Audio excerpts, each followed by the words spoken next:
모든 것이 은혜입니다. 네, 모든 것이 은혜입니다. 우리 교회가 처음 세워진 날이 언제죠?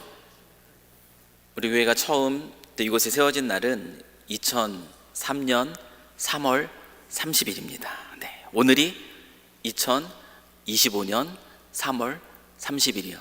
그러니까 오늘이 정확하게 우리 교회가 이거 밴쿠버 땅에 세워진 지 22년이 되는 날입니다. 올해 저희들이 사도행전을 가지고 또 하나님의 말씀을 함께 살펴보고 있는데요, 오늘 이날에 걸린 본문이죠. 오늘 이날에 주어진 이 본문의 말씀을 보면서 참 감사하고 놀라지 않을 수가 없었습니다. 왜냐하면 오늘 본문이요, 정확하게 정말 하나님이 기뻐하시는 교회, 하나님이 기뻐하시는 교회가 어떤 교회인가를 잘 설명해 주고 있는 말씀이 바로 오늘 본문의 말씀이기 때문에 그렇습니다.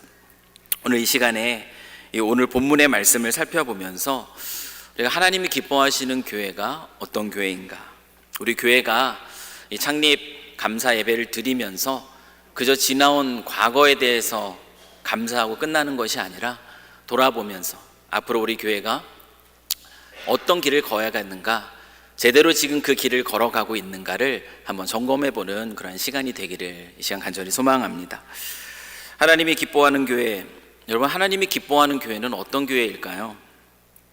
오늘 본문은 우리들에게 하나님이 기뻐하는 교회의 세 가지 특징을 우리에게 가르쳐 줍니다. 첫 번째는 무엇이냐면, 하나님이 기뻐하는 교회는요, 한 마음으로 기도하는 교회입니다. 지난주 말씀의 내용을 한번 떠올려 보십시오. 예수님의 십자가, 그리고 예수님의 그 부활을 증언하였던 이 베드로와 요한, 예수님을 십자가에 죽게 만들었던 대제사장들과 또 비롯하여 그 사두개인들, 또 여러 그 공회의 사람들은 이 베드로와 요한이 예수 그리스도의 십자가와 부활을 전하는 것을 못마땅하게 여겼습니다. 그래서 그들을 사로잡아서 가둡니다. 그리고 그 다음 날에 그들을 공회 앞에 불러 세우고요, 여러 가지 신문을 한 다음에 경고합니다. 위협합니다. 다시는 그리스도 예수의 이름으로 말하지도 말고, 다시는 그리스도 예수에 대해서 가르치지도 말아라. 여러 차례 경고하고 위협을 가한 이후에 그들은 베드로와 요한을 풀어 주었습니다. 사실상 그 위협은 어떤 의미가 담겨져 있습니까? 우리가 누군 줄 아느냐? 너희들의 스승 예수도 죽게 만들었던 자들이다. 너희들이 가만히 있지 않으면 너희들도 똑같이 죽음을 당하게 될 것이다. 이 강력한 경고의 메시지, 위협의 메시지를 그 제사장들과 이 사두개인들은 이 베드로와 요한에게 전한 것입니다. 그리고 이어지는 것이 오늘 본문의 말씀이에요. 오늘 본문을 보면은 그들이 그와 같은 생명의 위협, 그 위협을 듣고 나서 이 베드로와 요한이 어떻게 반응하고 있는가가 오늘 본문의 내용인데요, 그들이 어떻게 반응하죠? 우리 23절의 말씀을 한번 보십시오. 사도들이 노임에 그 동료에게 가서 제사장들과 장로들의 말을 다 알리니 라고 얘기합니다. 여러분, 베드로와 요한은 자신이 겪은 일들, 또 이 장로, 그 제사장들과 사두개인들이 자기들을 위협했던 그 모든 일들을 그들은 동료들에게 알렸다라고 얘기합니다. 여기서 말하는 이 동료들은 단순히 12제자 중에 베드로와 요한을 뺀 나머지 10명을 의미하는 것이 아니라 이 초대교회, 그리스도 예수를 믿는 믿음 안에서 아름다운 공동체를 이루었던 이 초대교회의 모든 그리스도인 공동체들을 이야기합니다.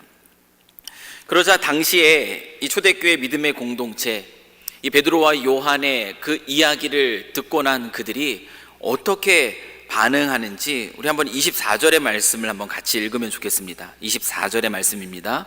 시작. 그들이 듣고 한 마음으로 하나님께 소리를 높여 이르되, 대주제여 천지와 바다와 그 가운데 만물을 지은 이시오.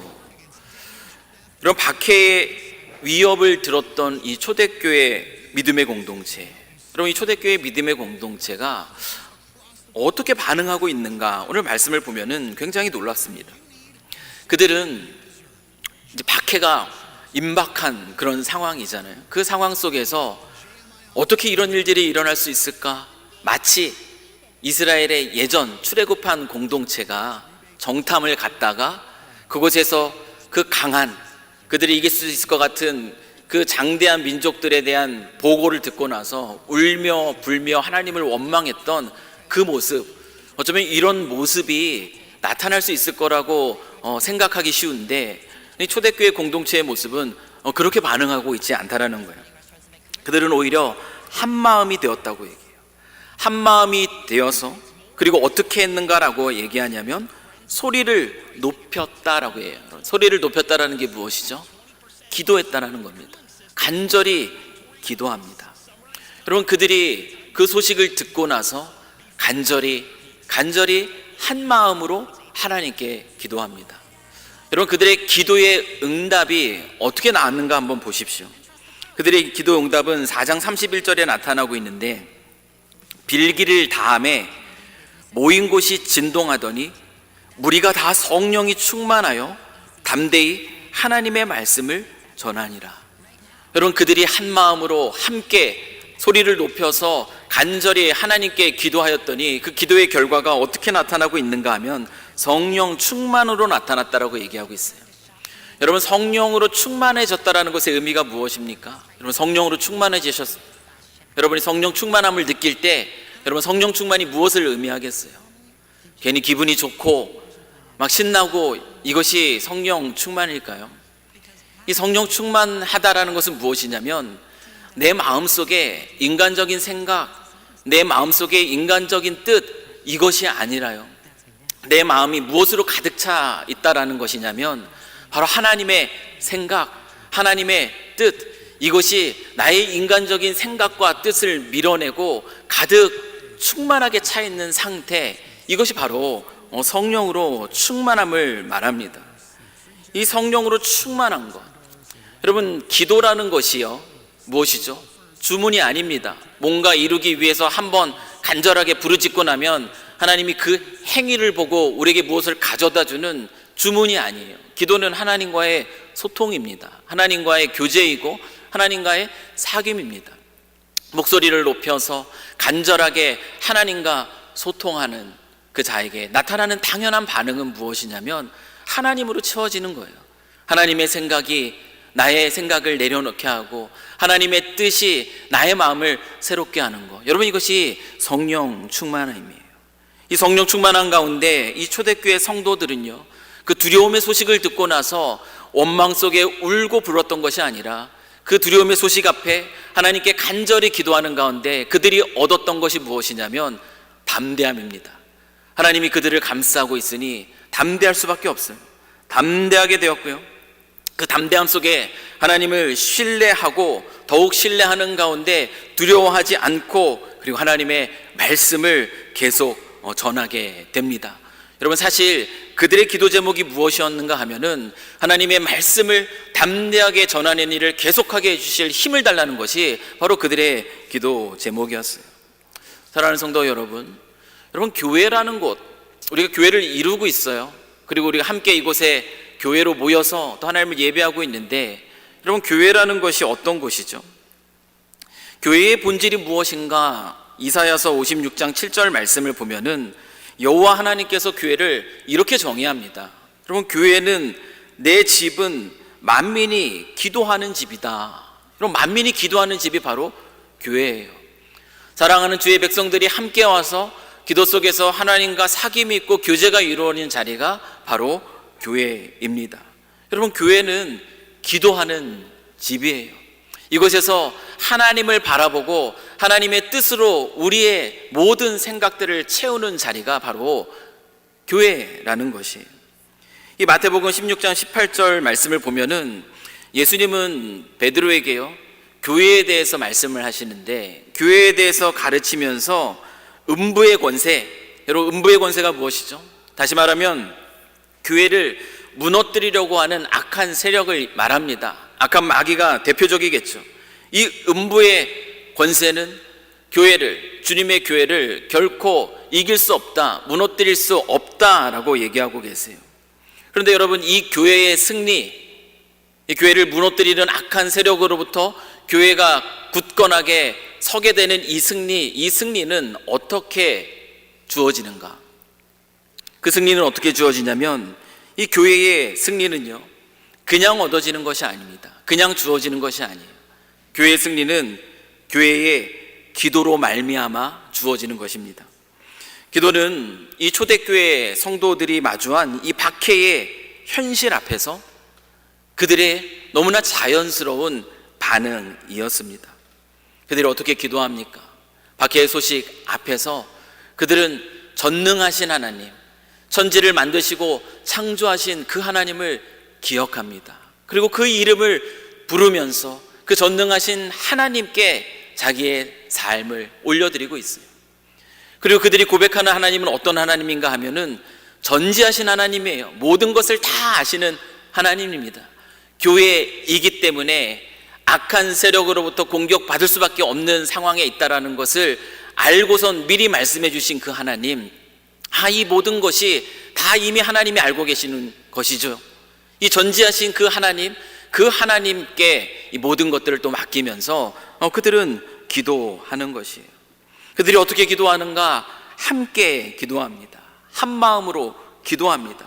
그리고 이 공동체는 그렇게 함께 한 마음으로 목소리를 높여 간절히 기도함으로 더욱 담대하게 기도의 응답으로서 흔들리지 않고 오히려 하나님의 말씀을 더욱더 담대하게 전하는 믿음의 공동체로 서게 됩니다. 여러분, 하나님이 기뻐하시는 교회는 이런 교회예요. 하나님이 기뻐하시는 공동체는 이런 공동체입니다. 한 마음으로 교회를 위해서 기도하는 공동체, 이것이 바로 하나님이 기뻐하시는 교회의 첫 번째 특징이에요. 이 두 번째로 하나님이 기뻐하시는 교회는 어떤 교회일까요? 여러분, 우리가 흔히 은혜를 받았습니다 라는 이 표현을 쓰죠. 은혜 받았습니다 라는 표현을 씁니다. 여러분, 언제 이런 표현을 쓰시나요?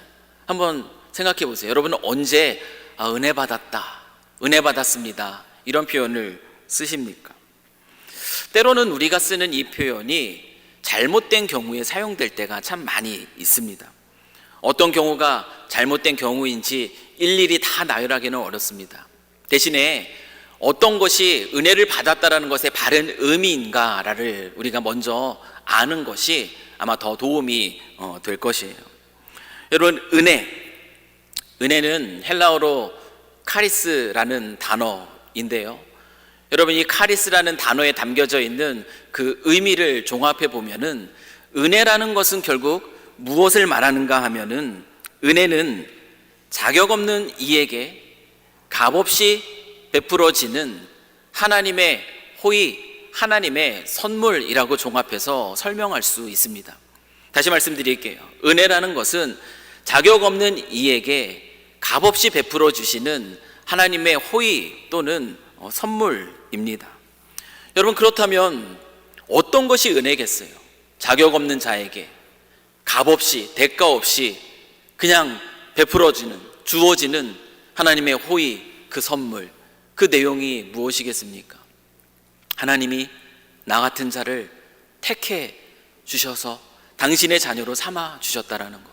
여러분, 하나님의 선택, 하나님의 택하시는 것, 이건 은혜예요. 하나님이 여러분을 택하셔서 오늘도 이 자리에 나와서 예배할 수 있게 하신 것, 하나님의 은혜입니다.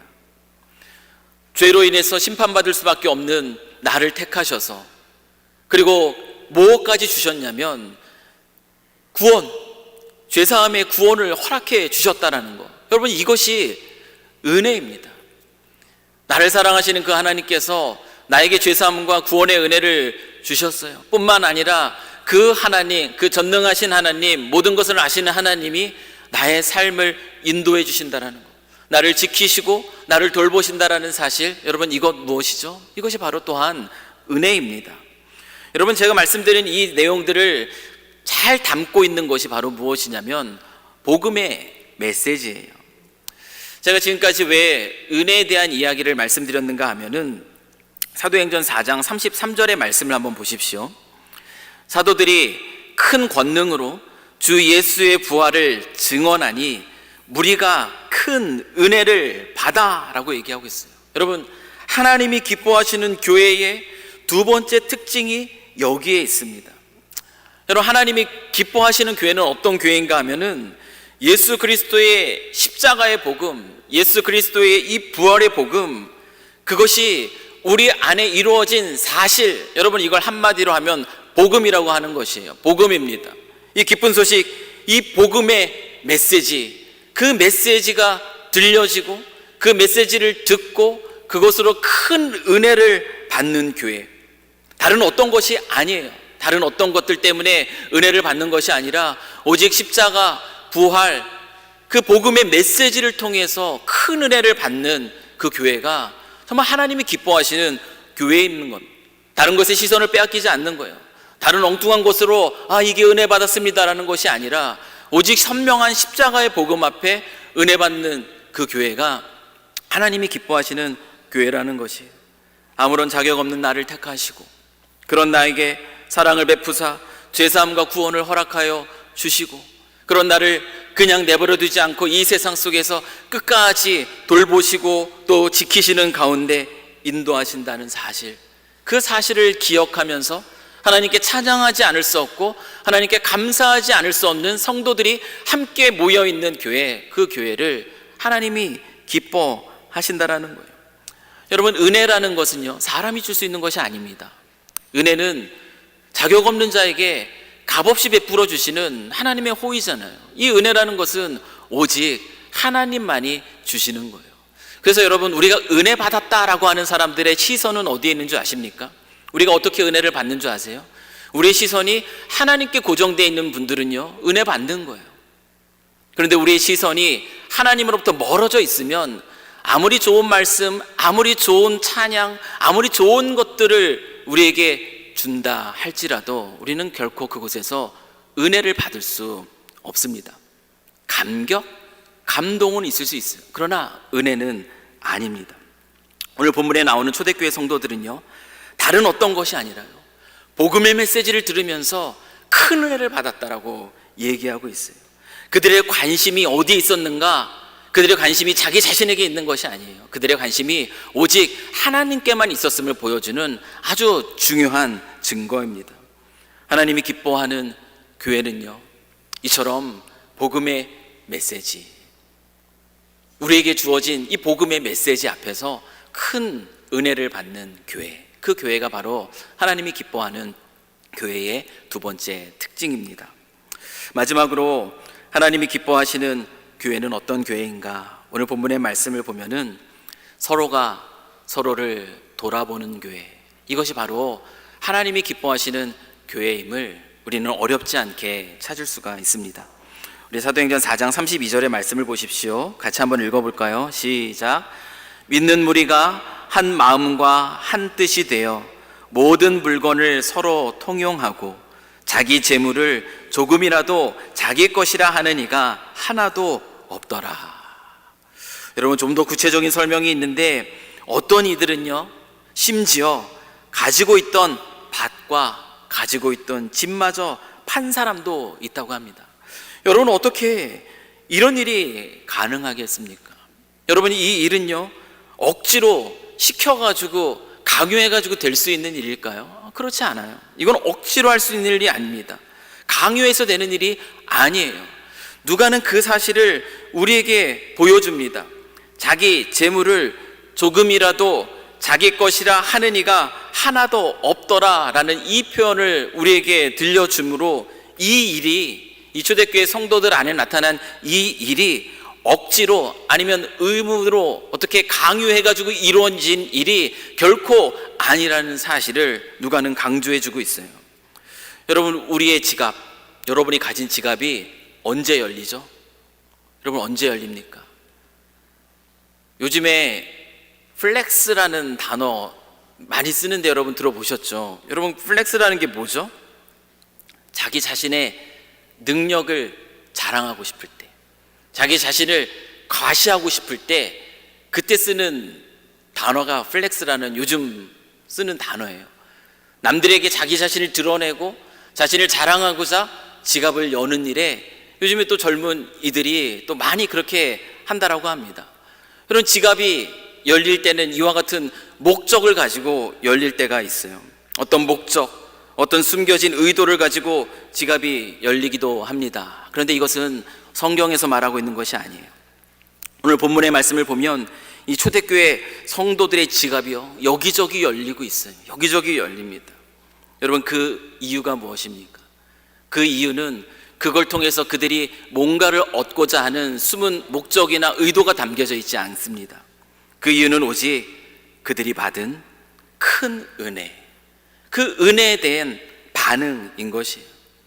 우리가 앞에서 은혜가 무엇인가, 그 은혜의 내용에 대해서 살폈다면 이번에는 은혜의 상태에 대해서 잠깐 다루고 넘어가면 좋겠는데요. 여러분, 은혜는 어떤 상태를 말하는가? 은혜의 상태는 어떤 상태인가? 여러분, 은혜의 상태는 말씀드렸던 것처럼 단순히 마음에 감동이 있는 상태를 말하지 않습니다. 여러분, 은혜와 감동을 구별할 수 있어야 되는 것이에요. 지적인 동의가 있을 때, 지적인 어떤 발견이 있을 때 여러분, 우리가 무엇을 느끼죠? 쾌감을 느껴요. 뭔가 알아가는 즐거움. 그럴 때 우리가 은혜를 받았다라고 표현하기도 합니다. 여러분, 지적인 동의가 은혜 아니에요. 여러분, 마음의 감동, 은혜 아닙니다. 정서적인 만족, 지적인 동의로 인한 즐거움, 마음의 감동, 어떤 정서적인 만족으로 만약에 끝나버린다면 그것은 은혜가 아니에요. 진짜 은혜는 무엇인가? 여러분, 진짜 은혜는요, 우리의 삶을 변화시킵니다. 은혜는 우리의 삶을 변화시키는 하나님의 능력이 됩니다. 우리의 영혼을 감동시키는 큰 은혜 여러분이 받으셨다면요, 그 은혜는요, 우리의 생각을 바꿉니다. 우리의 의지를 바꿔요. 우리의 선택을 바꾸고, 그리고 우리의 태도를 변하게 합니다. 사람마다 이러한 변화가 일어나는데 걸리는 시간은 아마 다를 것이에요. 그러나 분명한 사실은 무엇이냐면, 진짜 제대로 된 은혜를 받았다면 그의 삶은 결국 바뀌게 된다라는 것이에요. 오늘 본문을 보십시오. 이 초대교회 성도들이 큰 은혜를 받았어요. 그 큰 은혜가 어디에서 온 것입니까?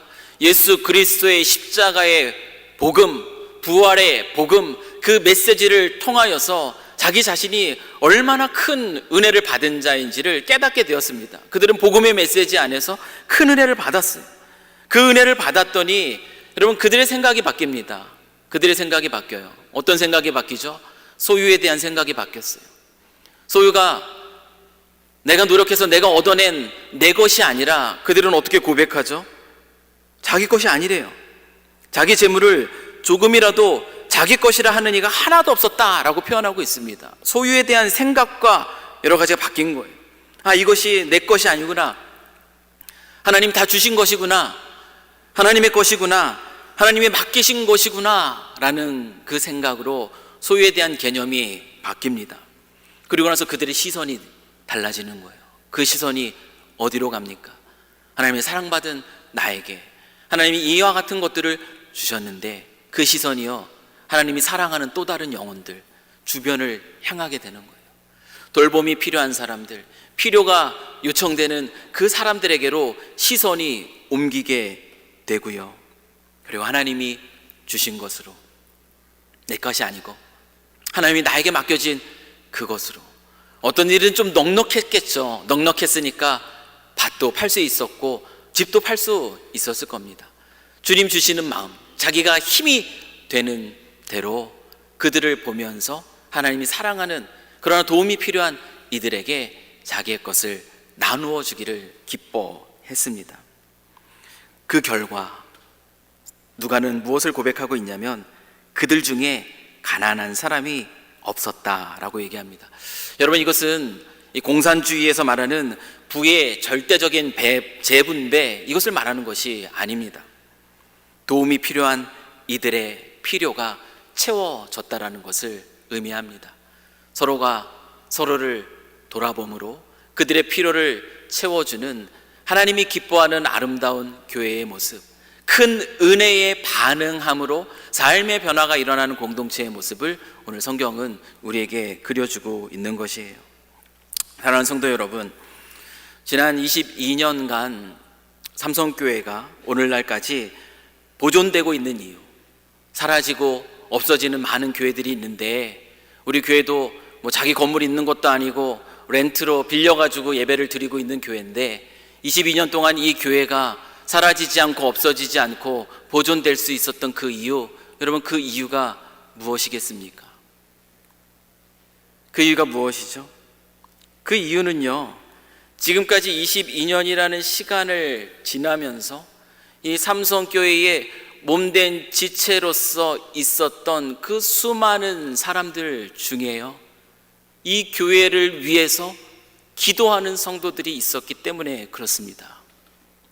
여러분, 그저 나의 어떤 유익을 위해서 왔다 갔다 하는 그런 모습이 아니라요, 정말 주님의 이 몸된 교회를 생각하면서 정말 교회를 위해서 기도할 필요가 있을 그때에 달려나와서 한 마음으로 교회를 위해서 목소리 높여서 기도하는 영혼, 그 영혼이 얼마나 많았는지는 모르겠어요. 그러나 그 영혼이 있었기 때문에 이 교회가 지금까지 보존될 수 있었던 것이. 여러분, 이런 분들은 어떤 분이겠습니까? 자신의 개인적인 그 신앙적 만족을 위해서만 신앙생활하는 분들이 결코 아니에요. 그리스도 예수의 그 십자가와 그 부활의 그 복음의 메시지, 그것의 큰 은혜를 입은 사람들은 어떤 사람들이죠? 그 큰 은혜 앞에서 늘 자기 자신을 부인하는 겸손한, 가난한, 낮아진 영혼을 가진 분들입니다. 그 안에서 그 복음의 그 은혜를 누리고 그 복음을 증언하는 일을 즐거워하고, 그리고 하나님이 나를 그렇게 선택하시고 구원하시고 인도하시는 그 사실 앞에 기뻐하면서 그 주변에 있는 주께서 허락하신 또 다른 영혼들을 보면서 하나님이 자기에게 주신 것을 기쁨으로, 그것이 재물이든 그 시간이든 이것이 은사이든 그와 같은 것들을 나누었던 그 성도들, 그 성도들이 단 한 사람이라도 이 공동체 안에 있었기 때문에 저는 이 삼성교회가 22년이라는 시간을 지나면서도 지금까지 보존되어, 그리고 하나님의 영광을 드러내는 공동체로 계속 지어져 나갈 수 있게 되었다라고 저는 믿습니다. 사랑하는 성도 여러분, 성령의 이끄심의 그 인도하심을 받는 성도들에 의해서요, 주님의 교회는 역사 속에 보존됩니다. 그리고 아름답게 지어져 갑니다. 그리고 부족하지만 계속 아름답게 지어져 가는 그 가운데 세상을 향한 축복의 통로로서의 사명, 그 사명을 감당하는 하나님의 교회가 됩니다. 사랑하는 성도 여러분, 이 초대교회 성도들은요, 이 복음의 메시지에 은혜 받고 기도하면서 나누는 삶을 살았습니다. 우리도 어떠한 삶을 살아야 하겠습니까? 우리가 어떠한 공동체를 이끌어 가야 하겠습니까? 그처럼 복음의 은혜를 받고 교회를 위해서 기도하며 성도들을 위해서 기꺼이 자신의 것을 나누는 삶을 살았던 어떤 누군가에 의해서 그분들의 발목을 붙잡고 끌려가는 신앙생활이 우리의 신앙생활이 아니라요, 우리가 그런 주님이 교회를 보존하는 데 있어서 귀하게 사용하는 참으로 아름다운 성도, 그 한 사람이 저와 여러분이 되기를 소망해요. 복음의 은혜, 오직 하나님께만 시선을 두고 복음의 은혜 앞에서 날마다 큰 감격을 받으시고, 그리고 교회를 위해서 기도할 자리가 있을 때마다 정말 달려나가 함께 한 목소리로 소리 높여 기도하고, 주께서 보여주시는 것들, 이것이 소명인 줄 알고 주님이 맡기신 것으로 아름답게 나누고 섬기는 가운데 주님의 교회를 주님이 오시는 그날까지 아름답게 세워나가는, 주님이 기뻐하시는 한 사람이 저와 여러분이 되실 수 있기를 주님의 이름으로 간절히 축원합니다. 우리 같이 한번 기도하겠습니다. 신실하신 하나님 아버지, 우리 교회를 이 땅에 두신 지 22년이 되는 오늘, 하나님이 기뻐하시는 교회의 모습을 말씀을 통해서 다시금 기억하게 하시니 감사합니다. 우리 교회가 성령의 이끄심을 받는 교회, 그래서 하나님이 기뻐하시는 교회가 되기를 소망합니다. 한마음으로 함께 모여 교회를 위해서 기도하는 공동체, 복음의 메시지에 큰 은혜를 받으며 복음의 은혜를 나누기를 기뻐하는 공동체, 받은 은혜에 감사하며 서로를 돌아보며 섬기는 공동체가 우리 교회가 되게 하여 주시옵소서. 주님이 오시는 그날까지 하나됨을 힘써 지키며 복음의 귀한 사명을 아름답게 감당해 나가는 교회, 이 땅에 두신, 이 교회를 두신 아버지 하나님의 마음을 시원케 하는 삼성교회가 되게 하실 줄 믿사오며 우리를 죄에서 구원해 주신 우리 주 예수 그리스도의 이름으로 기도합니다. 아멘. 우리 다 같이 자리에서 일어나시겠습니다.